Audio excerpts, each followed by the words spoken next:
Oui, bonjour. Donc je continue à vous parler de ce livre. Le chemin le plus court pour aller à la sainteté, c'est d'accueillir les inspirations de l'Esprit Saint. Voilà donc ce qui va permettre un petit peu cette éclosion des inspirations de l'Esprit Saint en nous. La première chose, c'est la louange. Alors la louange est différente de l'action de grâce. L'action de grâce, c'est dire merci pour un don qu'on a reçu.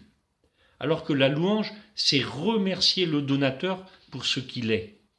Le catéchisme de l'Église catholique, ce très bon livre, voilà, nous dit que la louange est la forme de prière qui reconnaît le plus immédiatement que Dieu est Dieu.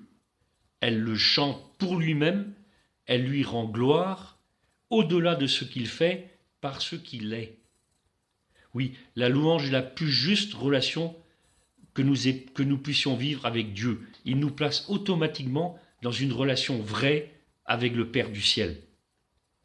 Bien sûr, le préalable à la louange, c'est de croire que Dieu, ce Dieu tout-puissant, a un projet d'amour pour chacun d'entre nous. Ce projet d'amour, c'est que chacun d'entre nous, nous grandissions le plus possible dans l'amour pour vivre le plus grand amour possible dans l'éternité.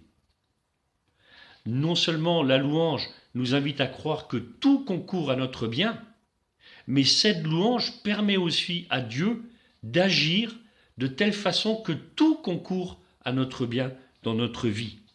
Même dans les périodes difficiles, nous pouvons louer Dieu, non pas pour le mal, comme ce virus, mais pour le bien que Dieu peut en faire sortir. Et la louange permet justement à Dieu de rentrer dans nos vies et d'agir dans nos vies et dans la vie du monde. Saint Ignace de Loyola a dit « L'homme a été créé pour louer Dieu. Notre finalité, c'est de louer Dieu.